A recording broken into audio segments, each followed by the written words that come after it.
국민의힘 김기현 의원이 자신의 아내가 김건희 씨에게 클러치백 1개를 선물한 사실이 있다고 인정했습니다. 다만 예의 차원에서 선물한 거라며 청탁 의혹은 부인했는데요. 이동학 전 더불어민주당 최고위원, 이준우 국민의힘 미디어 대변인과 관련 내용 짚어보겠습니다. 어서 오십시오. 안녕하세요. 반갑습니다.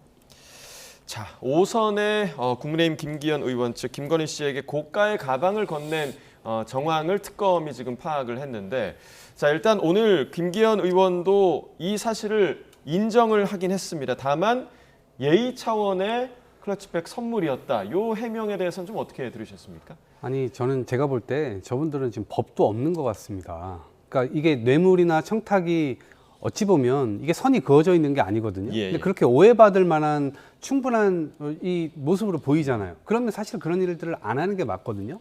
그러니까 저렇게 지금 항변하는 것이 얼마만큼 신빙성이 있는지는 전 잘 모르겠고요. 예. 그러니까 이 공직자의 이 배우자가 다른 사람의 배우자에게 이걸 준다. 근데 그 사람이 대통령이었어요.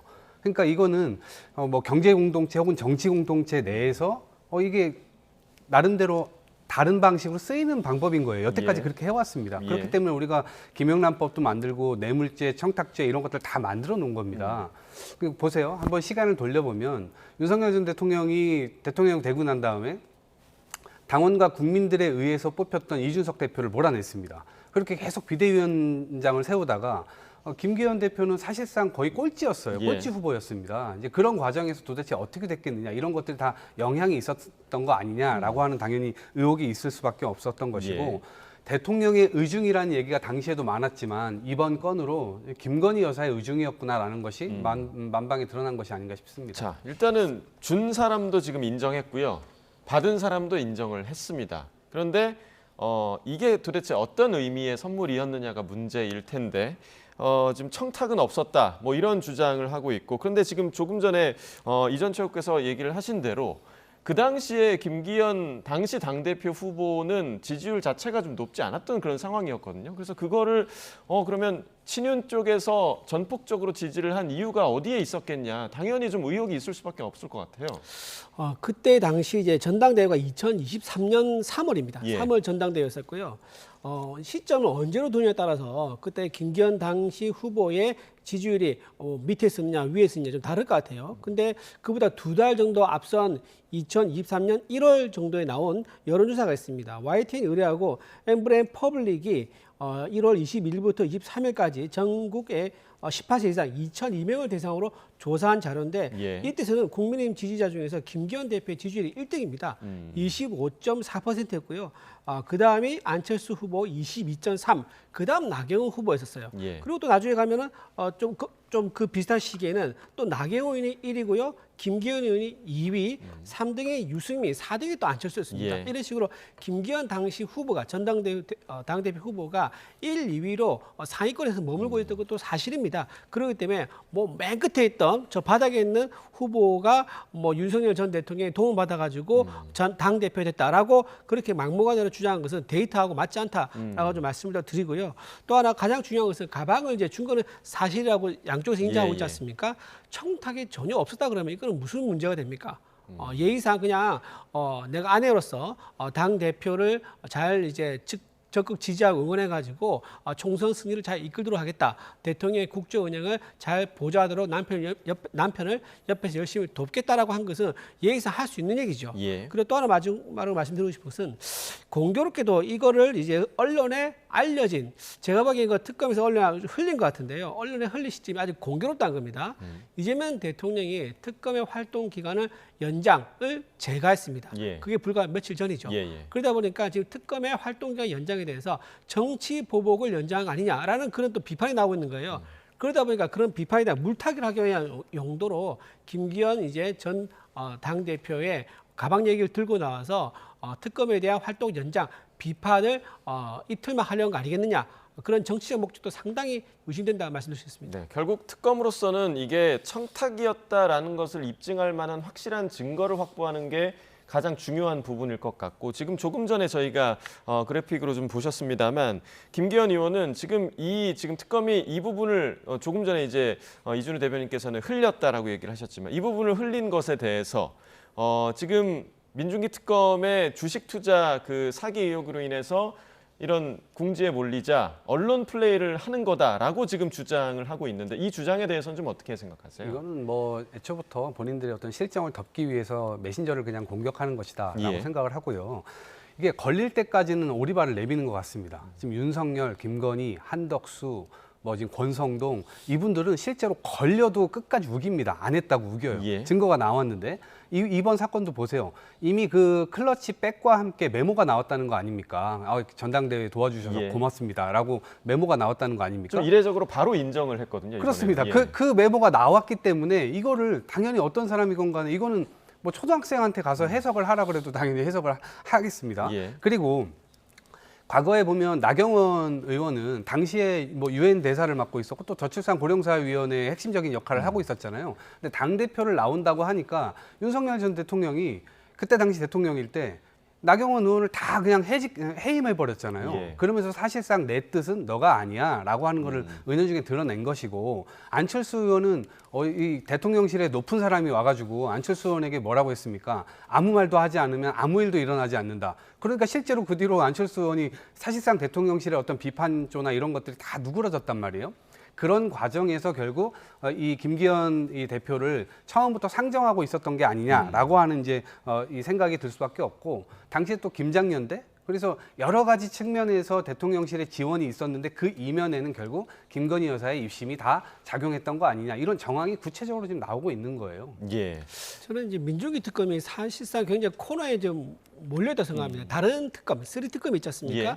다른 특검 중에서 유독 민주주의 특검에서 성과가 지금 거의 없는 편입니다. 그리고 성과를 해봤자 13명을 이제 구속한 것이 그게 이제 성과인데 예. 그 중에서 9명이 김건희 여사와 아무 관계 없는 무관한 사람입니다. 그럼 이건 누구를 위한 특검입니까? 김 여사와 관련된 사람은 4명을 구속하고 아무 관계 없는 사람 9사람 구속시켰다. 그걸 성과로 내밀 수밖에 없는 민주주의 특검. 답답하죠. 자기들도 뭔가 성과를 내고 싶죠. 그러다 보니까 무리를 할 수밖에 없는 거고요. 처음부터 그래서 특검에 문제가 많았던 게 범여권에서만 특검을 추천하게 돼 있었습니다. 국민의힘에서 아예 추천을 못했었죠. 그러면 어떻게 됩니까? 추천한 정당에 대한 눈치를 볼 수밖에 없는 특검은요. 추천한 정당이 원하는 수사 결과를 낼 수밖에 없는 거예요. 그러다 보니까 답을 정해놓고 수사를 하다 보니까 이렇게 무리해서 계속 아무 관계 없는 것들을 억지로 끌어내고 예. 언론 플레이하면서 망신주기를 하는 형태가 계속 반복되고 있다. 그래 봅니다. 네, 민중기 특검이 확실한 그 청탁의 증거를 찾을 수 있을지 이 부분을 좀 주목해 봐야겠고요. 또 김건희 특검팀은 오세훈 서울시장도 겨냥하고 있습니다. 정치자금법 위반 혐의 피의자 신분으로 오늘 특검에 소환됐는데요. 정치브로커 명태균 씨도 함께 출두했습니다. 그 모습 먼저 보겠습니다. 명태균이 우리 캠프에 제공했다고 하는 비공표 여론조사의 거의 대부분이 조작됐다는 경향신문의 기사입니다. 이것조차도 저희 캠프에 정기적으로 제공된 사실이 없다는 게 포렌식 결과 밝혀졌습니다. 7차례. 그러니까 제가 말씀 더 만났어요. 외국 건설 건축사가 진 거다. 파도 모양으로. 그래서 당선되면은 자기가 초대해서 안에 이제 글을 하겠다. 뭐 그렇게 이야기를 많이 했어요. 자, 일단 두 사람의 그 출석 장면, 출석 표정을 보면 오세훈 시장은 다소 좀 굳은 표정이었고요. 그리고 명태균 씨는 상당히 좀 여유 있는 표정으로 출석을 했는데 일단 쟁점이 크게 두 가지입니다. 그러니까 두 사람의 의견이 엇갈리고 있는 부분이 몇 차례를 만났느냐 이 부분과 그리고 여론조사 비용 대납 사실에 대해서도 오 시장이 알고 있었느냐 첨예하게 좀 대립하고 있거든요. 어떻게 좀 보고 계십니까? 우선 저도 이제 지켜볼 때 지킬 게 많은 사람과 지킬 게 없는 사람 그 두 사람의 싸움이 과연 누가 이길 것이냐 예. 이것은 진실만 알고 있는 거거든요. 예를 들면 오세훈 서울시장은 이 2번 만났다라고 얘기를 했습니다. 그럼 3번 만난 정황, 한 번만 더 만난 정황이 바로 나타나게 되면 스스로가 거짓말 프레임 속에 그냥 갇혀들게 됩니다. 예. 그런 차원에서 여론전에서도 굉장히 불리하게 될 것이고 법적으로도 그럴 겁니다. 그리고 또 하나는 캠프로부터 저게 아주 교묘한 지금 이 말을 쓰고 있는데요. 예. 캠프가 정기적으로 제공받은 사실이 없다라고 얘기를 하고 있습니다. 구체적으로 캠프에 직함을 가진 사람이 아니라 어떤 연결고리가 있을 거라고 저는 보고 있습니다. 그 사람이 이미 드러난 사람이기도 하고 나중에 오 시장이 이 서울시 산하기관에 그 사람을 또 임명도 하지 않습니까? 그렇게 연결고리가 이제 있는데 캠프에는 직함을 안 가지고 있었을 가능성이 굉장히 크죠. 조금 약간 뭉뚱그려서 표현한다는 말씀이신가요? 그렇죠. 예. 그냥 구체적으로 이게 하는데 정확하게 그 사람한테는 안 가도록 지금 이야기를 하고 있는 것이고요. 더더군다나 제공받은 바 없는 여론조사를 본인 스스로가 선거 캠페인 그 기간 동안 본인 페이스북에 걸었습니다. 이런 여론조사가 있어서 오세훈의 어떤 이 바람이 불고 있다라는 투로 그런 식의 메시지를 냈습니다. 근데 거기에서 나온 여론조사, 인용했던 여론조사를 보니까 이 명태균 씨가 간접적으로 이 개입되어 있는 바로 그 여론조사였습니다. 예. 그렇기 때문에 그런 여러 가지 이제 정황들 이런 것들로 하여금 오세훈 시장에게는 굉장히 속타는 현실이 아닐까. 저는 빠르게 이것들이 시간이 끄는 게 아니고 빠르게 이제 조사도 진행되고 나중에 이제 수사로도 진척이 좀 됐으면 좋겠습니다. 네, 그러니까 이제 오세훈 서울시장이 거짓을 얘기하고 있다는 지금 정황이 여럿 발견됐다라는 말씀이신데 어떻게 좀 보고 계세요? 오늘 저 대지신문 자리가 어떻게 해서 이루어졌는지 그걸 먼저 따져야 됩니다. 지금 대지신문 자리는요, 오세훈 시장이 적극적으로 강력히 원해서 예. 이루어진 자리입니다. 처음부터 대지신문 하자 그러니까는 명태균 씨는 좋다고 했었습니다. 국정감사에 나와서도 좋다고 했습니다. 그러다가 조사 일자가 가까워지니까 명태균 씨가 이런저런 핑계를 대면서 조사를 회피하려고 했습니다. 그러니까 이제 오세훈 시장이 안 되겠다 싶어가지고 명태균 씨가 도저히 우려가 있으니 신병 확보를 해달라라고 강력히 요청합니다. 예. 그러니까 마지못해 지금 명태균 씨가 대지신문에 응해서 지금 나오는 장면이에요. 그래서 제가 보기엔 오히려 거꾸로 명태균 씨가 뭔가 당당하지 못한 모습이고 오세훈 서울시장이 당당한 모습이다. 저는 그렇게 오히려 보입니다. 아, 그렇게 보셨습니까? 예, 저는 그렇게 보입니다. 그리고 또 하나 지금 이제 검찰도 지금 저 대지신문을 이제 인용하고 받아준 이유가 뭐냐면요. 명태균 씨 주장 이외에는 증거가 없는 거예요. 그러니까 특검 입장에서도 뭔가를 조사해 가지고 반박할 수 있는 게 물증이 나와야 되는데 예. 일반적인 진술만 가지고 이거를 공판에 넘겨서 기소를 하는 게 굉장히 부담스럽단 말이에요. 그러다 보니까 수용할 수밖에 없었다. 그러니까 오세훈 시장의 주장에 상당한 신빙성을 두고 있다 이렇게 볼 수 있는 겁니다. 예. 그리고 오 시장도 굉장히 협조하는 자세가 굉장히 적극적입니다. 무슨 말이냐면 지난 3월에 서울시와 공관이 압수수색 당했습니다. 그때 요구하지도 않았는데요. 휴대폰 총 8개를 제출했습니다. 스스로. 이렇게 수사에 적극적으로 나온다는 것은 오세훈 시장이 상당히 당당하다. 그렇게 말씀드릴 수 있고요. 또 하나 말씀하신 것 중에 뭐 명태균 씨가 옛날에 했던 여론조사를 페이스북에 올렸다. 그런 이제 취지로 말씀하신 것 같은데 그거는 좀 사실관계는 다를 것 같습니다. 왜냐하면 명태균 씨한테 받은 자료가 없는데 어떻게 글을 올릴 수 있겠습니까? 명태균 씨의 어떤 그 자료를 어딘가 기사화 됐다 그러면 조그만 언론사도 많지 않습니까? 그 기사화된 거를 링크를 가지고 올렸겠죠. 직접 받은 것을 올렸다는 것은 원 데이터로 올렸단 말인데 그거는 이제 방금 말씀하신 것처럼 오세훈 서울시장이 직접 받았다. 예. 캠프 측 누가 받았다 그 말이 되는데 줄곧 일관되게 부인하고 있기 때문에 아까 말한 그 SNS 올렸다는 것은 아마 다른 경로로 해서 인용된 정도의 예. 수준일 거다. 그렇게 말씀드립니다. 오히려 지금 오세훈 시장이 수사에 당당히 임하고 있다라고 얘기를 해주셨고, 근데 사실 이제 지난 국감 장면을 좀 다시 한번 떠올려 보면 오세훈 시장이 명태균 씨의 일방적인 거의 쏟아붓는 그런 주장에 거의 대응하지 않는 그런 모습이 다시 좀 떠오르긴 하는데, 일단 오세훈 시장은 내년 지방선거를 준비하고 있지 않겠습니까? 네. 이 명태균 리스크가 오세훈 시장에게 어떻게 좀 작용할 거라고 예상하세요? 그래서 오세훈 시장은 뭐 표정에서도 드러나다시피 본인 스스로가 굉장히 곤혹스러운 상황일 겁니다. 그것이 나중에 진실로 드러나든 뭐 거짓으로 드러나든 어떤 형태로도 지금 이 과정 자체가 굉장히 곤혹스럽다. 그 말씀 드리고 싶고요. 다만 민주당은 오세훈 시장의 그런 곤혹스러운 상황을 통해서 우리가 뭐 장밋빛 이 선거 승리를 점치고 있다. 이런 건 전혀 아닙니다. 예. 저희 후보들 역시도 굉장히 훌륭하신 분들이 많기 때문에요. 어찌됐건 이것을 이 명태균 리스크를 안고 선거 전에 뛰어든다면 그리고 명쾌하게 이것을 해명하지 못하고 혹은 털어내지 못한다면 그것이 서울 시민들의 판단을 할 때 일정 부분 전 작용될 수 있을 거라고 보거든요. 예. 네, 그런 측면에서의 뭐 이 감당은 좀 해야 되지 않을까 싶습니다. 예.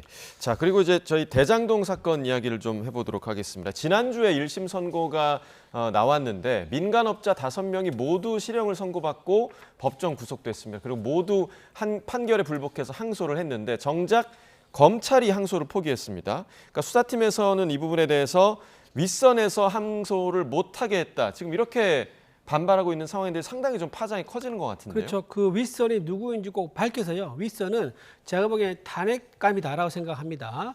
지금 검찰은요 수사에 성실히 응해서 국민들의 의혹을 풀어줘야 될 의무가 있습니다. 이 의무를 못하게 방해를 했다 그러면 이거는 사법권 정당 행사를 방해한 것이므로 탄핵 사유에 해당한다고 볼 수 있습니다. 예. 더군다나 여기서 만약에 그 항소 포기를 지시했던 최정점에 이재명 대통령이 만약에 있다고 가정한다면요, 이거는 이해 당사자와 직접적인 관련성이 있는 이해 당사자인 이재명 대통령이 직접 사건을 항소 포기를 지시한 거기 때문에 이거는 대통령의 이해 충돌의 문제도 예.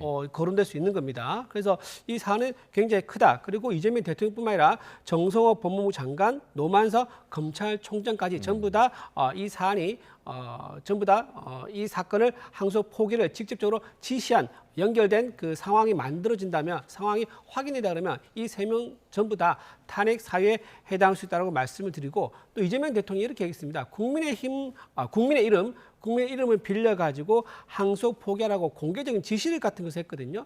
자, 이것은 국민의 이름을 빌려서 본인의 권력을 남용했다. 직권 남용에도 해당되고요. 삼권 분립, 행정부 수장이 사법부의 구체적인 사건에 개입할 수 없는데 이 삼권 분립도 위반했다. 또 헌법도 부정했다. 이렇게 해서 굉장히 큰 사안이 될 수 있다. 정권에서 굉장히 부담이 될 수밖에 없는 김현지 사건과 더불어서 함께 대장동 사건 항소 포기, 이것도 굉장히 정권의 시한폭탄 같은 사건이 될 수밖에 없을 거라 봅니다. 예, 대장동 수사팀이 상당히 좀 반발을 했는데 이러한 와중에도 서울중앙지검은 별도의 입장을 내지 않았고, 또 아주 좀 미묘한 시점이긴 합니다. 정진우 지검장이 사의를 표명했는데 이 항소 포기와 관련이 있다고 보십니까? 네, 좀 관련이 있을 거라고 봅니다. 하루 지나서 사임을 했잖아요. 예. 그러니까 이것이 내부에서 아마 미치는 파장은 있을 겁니다. 그런데 우리가 윤석열 전 대통령이 방송에 나와서 어떤 얘기들을 했었냐면, 검찰이 수사하고 기소하고 그리고 1심에서 무죄가 나와도 다시 기소하고 또 다시 기소해가지고 사실상 그 과정에서 피의자 혹은 피고인은 무조건 변호사를 사야 됩니다.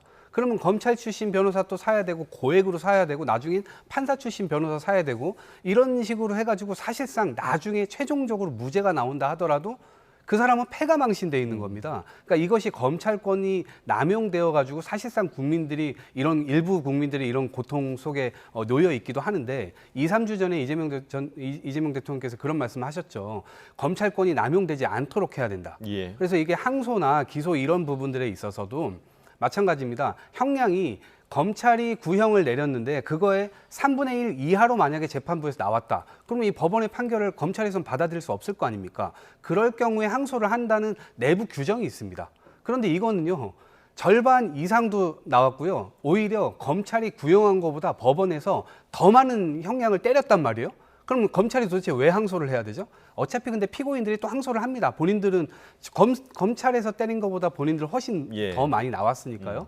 그런 차원에서 이것들을 좀 바라봐야 되고, 내부 규정을 갖고 있는 그대로 했다라고 저는 생각을 하고요. 예. 거꾸로 오히려 유동규 씨에게는 검찰이 봐주기 구형을 했다, 이런 얘기가 나오고요. 지금 남욱 변호사가 계속해서 피의자로 들어가 있지만 이분이 계속해서 지금 자기가 수사 과정에서 검찰이 어떤 회유를 했는가에 대해서 폭로를 하고 있잖아요. 예. 눈물로 지금 호소하고 폭로를 하고 있습니다. 거기에 검찰이 오히려 저는 굉장히 궁지에 몰리는 그 상황까지 갔다. 왜냐하면 진술 바꾸기, 진술 이 세미나 이런 것들을 통해서 전부 다 지금 생사람을 잡으려고 검찰의 어떤 큰 그림 속에서 진행이 됐다라고 하는 게 전부 다 뒤집어지고 있는 거거든요. 예. 그래서 그런 차원에서 오히려 이것을 수사했었던 수사검사들, 오히려 그 사람들이 수사의 대상이 되어야 된다, 이렇게 생각합니다. 예. 저는 이게 당군 이래 최대의 권력형 비리 사건인데 징역 8년 선고, 이게 합당한지 좀 의문입니다. 당군 이래 최대 크다 그러면 적어도 10년은 넘어서 국민 정서에 좀 공감할 수 있어야 되는데, 징역 8년이면 특히 김만배 추징금이 428억이 됩니다. 김만배 씨가 유동규 씨랑 같은 선고를 받습니다. 같은 판례를 받았습니다. 전체 이제 사기 사건의 권력형 비리에 설계를 했던 사람과 수사에 협조한 사람이 어떻게 같은 선고를 받을 수 있습니다. 예. 그리고 남욱 씨도 지금 징역 4년 받았는데요. 남욱 씨 같은 경우는 수사에 적극적으로 협조를 했습니다. 그러다 보니까 그게 좀 감안돼서 4년형 받지 않았는가 싶은 생각이 드는데, 어쨌든 전체로 보면은 정진우 이제 지검장이 어제 듣기로는 항소 승인을 한 상태였다고 합니다. 그리고 항소 승인을 하려고 실제로 대기하고 있다 그러는데 대검에서 결국은 하지 말아라고 내려온 바람에 공판부에서 어떤 얘기가 나왔냐면 야 우리 전부 다 사표 쓰자. 사표 쓰고 부장검사 정결로 그냥 항소해버리자라는 얘기까지 나왔다고 할 정도로 예. 굉장히 안에서는 수사팀과 공판팀이 부급을 끓고 있다. 굉장히 이건 받아들일 수 없는 그런 외압이다라고 해서 지금 이 사안은 계속 일파만파 예. 커질 가능성이 굉장히 커 보입니다. 네, 이 항소 포기권 같은 경우는 앞으로도 이제 야권의 공세가 상당할 것으로 예상이 되는데 어떤 흐름으로 좀 나아갈지 좀 지켜봐야겠고 최근에 재판중지법 관련 논란이 상당히 있었습니다. 이 과정에서 대통령실이 재판부가 이 대통령의 재판 재개를 결정한다면 다른 조치를 할 거다 이렇게 예고를 했는데요. 이 내용 들어보겠습니다. 이미 재판부에서 다들 더 이상 재판이 중단돼야 된다고 입장을 밝힌 바 있으면서 또 그것을 만약에 기존의 종전의 선언과 달리 재판을 뒤집을 경우에는 다른 조치가 필요하다고 생각합니다. 자, 다른 조치를 해야 한다. 자, 지금 다른 조치라는 거는 어떤 조치를 좀 우리가 예상을 할 수가 있겠습니까? 이제 입법 또는 판사 탄핵이 될 수가 있겠죠. 왜냐하면 본인들 스스로가 이번 대선을 앞두고 재판 공판기일을 5개나 다 잡아놨었습니다. 그런데 우리 헌법 116조에서는 후보자의 균등한 선거운동의 기회보장이라고 하는 명시적인 문구가 있습니다. 그런데 사법부라고 해가지고 헌법을 어길 수 있나요? 그런데 선거운동이 20일 조금 넘는 남짓인데 5일 동안 재판 불려다니라고요? 이것은 처음부터 사법부가 위헌 행위를 하려고 계획을 했었던 거예요. 그런데 그 지적을 하니까 본인들이 헌법 116조는 물론 헌법 84조, 헌법 116조, 그리고 공직선거법 11조 이런 것들을 들어서 본인들 스스로가 재판을 다 중지시켜 버립니다. 예. 그런데 이제 와가지고 그걸 다시 하겠다라고 하면 헌법 84조가 추가적으로 문제가 되고요. 예. 이 논쟁을 또 할 수밖에 없는 상황인데 이건 아주 지난한 과정입니다. 예. 왜냐하면 84조는 5천만 국민의 삶을 책임지는 대통령의 국정 안정을 보장하기 위해서 준비되어 있는 그런 문구입니다. 근데 그 문구를 형해화시키는 거예요. 그렇기 때문에 그럼 대통령이 국정 챙기다 말고 자기 재판 신경 써야 되고 변호인들과 계속해서 상의해야 되고 재판받으러 다녀야 되고 그러니까 국가의 안정성이라는 게 완전히 망가지게 되겠죠. 예. 그런 취지를 들어서 84조가 있는 것인데 이게 지금 국민의힘에서 계속해서 사법부를 거꾸로 압박을 하면서 초과 삼관을 다 태우고 있다. 만약에 이게 된다라고 저희들 가정을 한다면 앞으로 대통령 후보가 될 만한 소지가 보이는 사람은 무조건 고소고발해서 재판 과정에 다 집어넣어 버릴 겁니다. 양당의 정치 전략이 그렇게 될 수밖에 없어요. 그러면 국가의 안정성이라고 하는 게 5천만의 삶을 책임질 수 없는 형태로 갈 수밖에 없고 더 나라가 혼란스러워질 수밖에 없다. 이 네. 말씀 드립니다. 그러니까 지난 대선 즈음에 이어서 또다시 그 헌법 84조 소추의 의미, 그러니까 재판이 포함되는 거냐 아니냐 이 얘기를 또 해야 하는 건가 싶은 생각이 드는데 조금 전에 이전 최고께서 그 다른 조치에 대한 나름의 해석을 해주셨는데 그 다른 조치에 대해서 좀 어떻게 좀 생각하세요? 좀 다른 조치를 이제 뭐 판사 탄핵과 예. 입법이라고 얘기하는데 그거는 이미 많이 알려진 내용입니다. 그렇다고 하면 그 내용을 강원식 비서실장이 굳이 다른 조치라고 그렇게 애들로 얘기할 필요가 있겠습니까? 차마 입에 올리지 못할 그런 계획을 염두에 둔 게 아닌가 싶은 생각이 들 정도입니다. 혹시나 만약에 비상계엄을 통해서라도 내 관련된 재판이 진행된 것을 막겠다라는 그런 생각을 가진 게 아닌지 많은 국민들이 우려하고 있는 상황, 이것을 지금 민주당은 알아야겠다는 말씀드리고요. 또 하나 지금 선거운동 기간에 그 재판에 불려다니면 되겠느냐 그런 말씀하셨는데요. 예. 저는 그 거꾸로 묻고 싶습니다. 아니, 사법 리스크가 있는 사람을 대선 후보로 억지로 만들어서 밀어낸 정당이 누굽니까? 바로 민주당입니다. 왜 1국 체제 또는 신의 사자라고 부르는 그분을 어떤 식으로든 재판부의 그 재판정에 세우지 않기 위해서 대통령을 빨리 만드는 그것만 생각하고 있다 보니까는 거꾸로 오히려 대선 출마시켜가지고 재판정에 불려가지 못하도록 하자라고 한 거 아닙니까? 예. 그리고 또 하나 지금 이제 국정안정 말씀하셨는데요.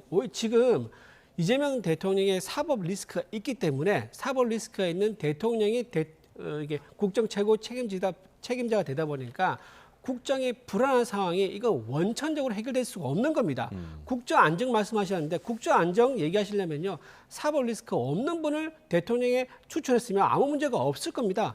사법 리스크가 가득 그것도 12개 혐의로 5개 재판 받고 있는 분을 앉혀놓고 국정 안정화시켜야 되기 때문에 재판을 진행시키면 안 된다고 얘기한 것은 재판을 피하기 위한 대통령의 자리를 방패로 썼다. 그렇게밖에 볼 수 없는 겁니다. 네. 제가 요거 짧게 반박을 예. 좀 드려야 되겠는데 사법 리스크는 지금까지 윤석열 정치검찰이 어떻게 해왔는지 그것에 따라서 지금 귀결로 나오고 있는 것입니다. 그러니까 본인들의 실정을 덮기 위해서 본인들에게 패배한 후보자에게 5개의 혐의를 씌워가지고 지금 재판에 다 넣어놓은 겁니다. 그렇기 때문에 이 사법 리스크라는 말은 애초에 인위적으로 만들어진 거기 때문에 맞지 않고요. 그다음에 계엄을 이거를 타개하기 위해서 계엄을 할 것이다라고 하는 주장은 나가도 너무 나간 주장이고요. 똑똑하지 못해요.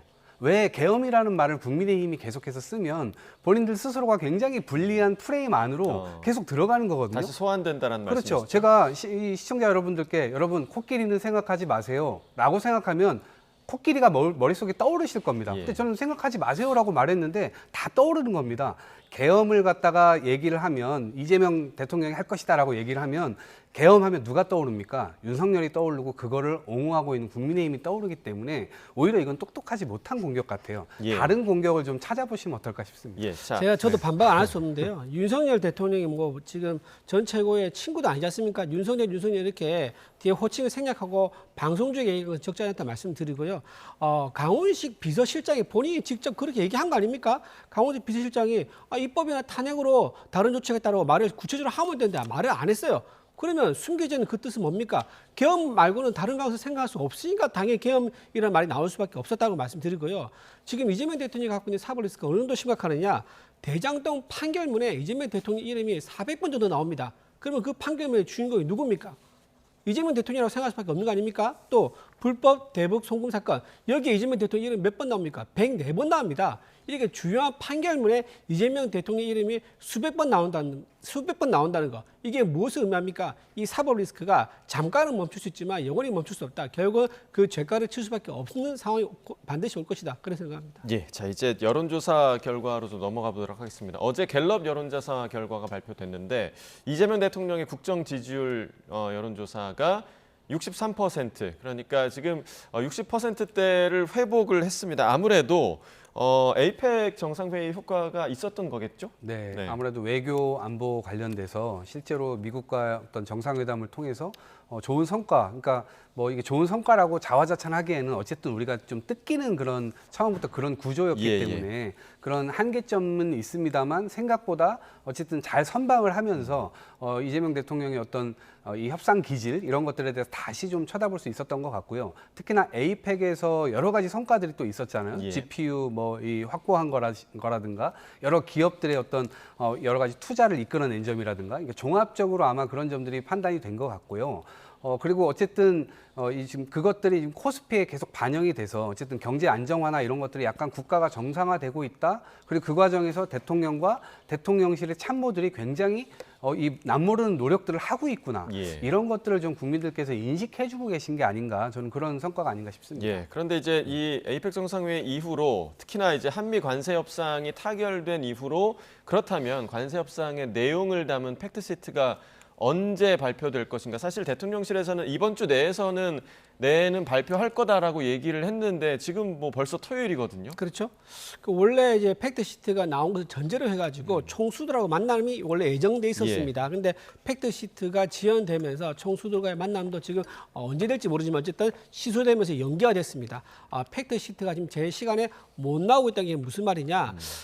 팩트 시트가 그동안 이제 각각 대통령실, 미국과 한국의 대통령실에서 얘기했던 부분이 다른 부분 있지 않습니까? 다른 부분을 어떻게 확장하느냐가 이 팩트 시트에서 나오는 거거든요. 예. 그동안 얘기했던 달랐던 게 주요했던 항목이 쌀과 소고기, 반도체 이 세 가지가 큽니다. 미국에서는 반도체는 관세 협상이 없었다 그러고 쌀과 소고기는 개발한다라고 미국은 얘기하고 있지만 예, 예. 한국은 반대로 얘기하고 있어요. 그렇죠. 근데 그게 이제 확정되려면 팩트 시트를 보면 나오겠죠. 팩트 시트가 만약에 미국과 다르다면 미국은 가만히 있지 않을 겁니다. 그런 부담이 있기 때문에 아마 저걸 어떻게 설명할 것인가, 어떻게 해명할 것인가 그런 준비를 같이 하느라고 예. 팩트 시트가 늦게 나오는 게 아닌가 싶은 생각이 좀 들고요. 또 하나 GPU가 이제 성공적으로 뭐 26만 장 우리나라 들어오긴 했다고 말씀하시는데 그것도 실제 다른 얘기입니다. 얼마 전에 트럼프 대통령이 미국에 가서 뭐라고 했습니까? 우리나라에 있는 그러니까 미국이죠. 우리나라에 있는 GPU가 함부로 외국에 나가지 못하도록 하겠다라고 또 얘기를 했어요. 그러니까 이것도 다른 문제죠. 26만 장이 차질 없이 들어오기로 했다라고 미국이 확인을 안 해준 거예요. 안 그럴 수 있다고 또 얘기한 거예요. 예. 그러면 미국 트럼프 대통령과 이재명 대통령의 정상회담의 성과가 무엇이냐? 오리무중인 겁니다. 예. 우리가 3,500억 달러 투자를 한 거 그것만 확정적이고 나머지는 전부 다 오리무중. 베일을 가렸다는 얘기예요. 그래서 나온 얘기가 혹시 이명계약에 있었던 거 아니냐라는 얘기가 나온 거기 때문에 예. 팩트 시트가 빨리 공개돼야지 예. 정확한 판단을 좀 할 수 있겠다 생각됩니다. 자, 그 한 가지 더. 그러니까 관세 협상 관련해서 지금 여야가 다른 얘기를 하고 있는 게 국회 비준이 필요하다. 아니다. 특별법으로 추진하겠다. 요 두 가지가 지금 왜 의견 충돌이 일어나는 겁니까? 아무래도 지금 민주당에서는 이거를 국회에서 이제 비준하게 되면 심사를 하게 되거든요. 예. 그 심사 자체를 좀 회피하려는 게 아닌가 싶습니다. 심사를 하게 되면요. 여야 할 것 없이 전부 다 안을 다 묻고 따지고 숫자를 세세하게 따집니다. 예. 그런 과정 속에서 예상치 못한 허점이라든가 불리한 협상 내용이 나올 수 있기 때문에 비준이라는 것은 국회의 비준을 생략하려는 게 아니겠는가 예. 생각이 드는데 이거는 사실 말이 안 되는 거예요. 헌법과 그다음에 조약법이라는 법이 있습니다. 이 두 개의 근거에서 대한민국 국민에게 직접적인 영향을 주는 또 그리고 대한민국 정부 재정에 영향을 주는 사안에 대해서는 국회에서 비준한다라고 딱 명시가 되어 있습니다. 예. 그건 법과 헌법에 다 명시되어 있기 때문에 이건 피할 수 없는 거다. 그리고 또 하나 선례가 있습니다. 지난 2011년 한미 FTA 관련된 비준이 국회에서 통과된 선례가 있습니다. 예. 그때 이제 한미 FTA는 국민들에게 직접적인 영향을 준다고 본 거죠. 이것도 마찬가지인 거죠. 관세 협상은 국민들의 세금에 직접 영향을 주기 때문에 이거는 국회의 비준이 반드시 필요하다라고 예. 생각합니다. 근데 비준을 한다고 하더라도 지금 여당이 과반을 차지하고 있잖아요. 네. 근데 왜 문제가 되는 겁니까? 그러니까 이게 이제 그 비준이라고 하는 것은 외교 관계 상에서 국회 이 동의가 필요한 사안이라고 인정될 때 그걸 하는 건데 예. 지금 트럼프 대통령이 관세 전쟁이라는 말도 붙는데 사실상 관세를 본인 스스로가 결정할 수 있는 능력이 없는 거거든요. 예. 그러니까 법적으로 그래요. 미국은. 그래서 관세를 결정하는 건 미국에서 의회에서 해야 됩니다. 그런데 지금 대통령이 지금 이걸 하고 있는 거예요. 그런 차원에서 그 소송이 지금 진행되고 예, 있습니다. 예, 예. 그래서 재심 지금 대법원까지 올라가 있는 상태인데 아마도 내년 뭐 초중순경에 대법원 판결이 나온다고 해요. 그러면 이것이 만약에 의회의 권한이기 때문에 대통령이 월권을 한 거다. 그래서 모든 것들을 다 무효로 해라. 라고 만약에 대법원에서 판결을 내릴 경우에는 예. 그거 결과가 나오지도 않았는데 우리나라에서 그냥 그걸 덜컥 비준을 했다가는 나중에 외교안보적인 문제가 또다시 불거지게 될 거거든요. 그러니까 미국 내에서도 법적으로 지금 불안정한 상태이기 그렇죠. 때문이라는 말씀이시죠? 네, 그래서 그것 때문에 저희가 사실은 협상조차도 왜 야당에서는 시간을 왜 질질질 끄냐 이렇게 얘기를 했었습니다만 그런 것들도 사실은 염두에 두고 있었습니다만 예. 어찌됐건 협의의 당사자가 있는 것이라 이렇게 했지만 어찌됐건 그 부분까지는 좀 지켜봐야 되는 부분이 아니냐라고 하는 점에서 처음부터 너무 무리하게 이렇게 해놓으면 예. 나중에 저희들 이게 발배가 굉장히 어려워지기 때문에 그 지점을 좀 염두에 두고 있는 거 아닌가 싶습니다. 일단은 한미 관세 협상 관련해서는 이 팩트 시트가 언제 나오는지 이 부분을 좀 주목해서 좀 봐야 할 것 같습니다. 여기까지 듣겠습니다. 이동학 전 더불어민주당 최고위원, 이준우 국민의힘 미디어 대변인과 이야기 나눠봤습니다. 두 분 말씀 고맙습니다.